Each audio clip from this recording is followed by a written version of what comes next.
So, it's no secret that I'm a Lando Norris fan, and I must admit, I feel no shame. Compare me to the stans and simps all you want. Actually, please don't, I like to think I have more dignity than that. However, the abundance of hate that Lando gets really grinds my gears. Please don't make a joke about Belgium 2019. Seriously though, he does get a lot of hate. Like all good things, it's largely because of the fangirls and Lando's general unprofessional approach to...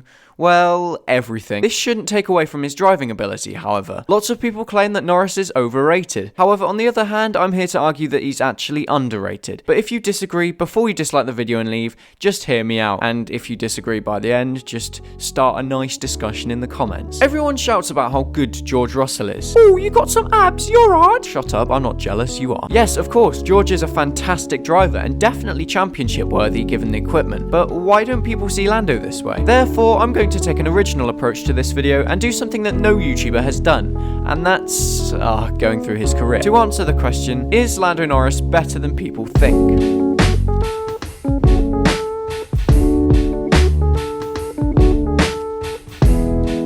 Lando Norris was born on the 13th of November in...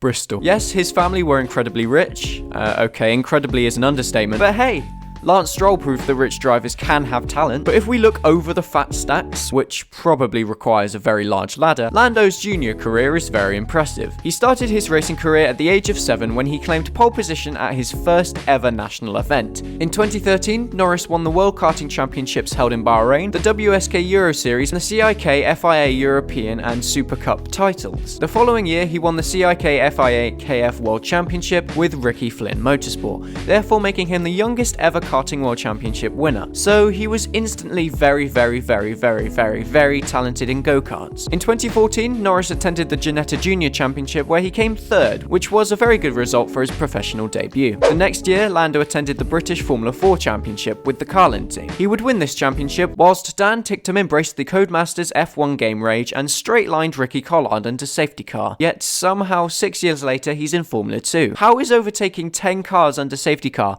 and T-boning a rival only worthy of a 2-year ban? I've seen people get banned for longer in league racing, but it wasn't anything to do with Lando Norris, so moving on. In 2016, Norris won the Euro Cup Formula Renault 2.0 Series, the Formula Renault 2.0 NEC Series, and the Toyota Racing Series. These kind of results in junior Formula are so high above average that even Mark Webber didn't see them at Valencia. This brings us to 2017 when our boy was signed into the McLaren Driver Academy. Lando won the FIA F3 European Championship as a rookie, winning 9 races, which again is outrageous and even something that George Russell didn't do. Forget your muscles. Okay, I need to stop. Later that year, Lando became McLaren's official test and reserve driver. In 2018, Norris attended the F2 Championship with Carlin. He absolutely dominated the first round, however, he didn't win another race all season. George Russell won a lot of races, yes. This could be down to driving ability, and let's be real, it probably is. However, we discussed in my Is F2 Equal video that some teams can simply set up cars better for their drivers than others. However, I'm not going to use this to solely explain why George destroyed Lando. I'm going to blame it on the abs. Lando attended FP1 in Formula 1 in Belgium that year and beat his teammate Stoffel van Dorn considerably, but he only came P18, which is 100% expected when your car laps the track slower than a 1997 Honda CR-V. Norris finished P2 in the championship, placing in the top 6 every single race that he finished. As we all know, he signed with McLaren for the 2019 season, alongside much more experienced teammate Carlos Sainz. It's no secret that Sainz is a very quick driver, so no one really expected Norris to beat him. Okay, he didn't in the championship, but he would have been much closer if it wasn't for...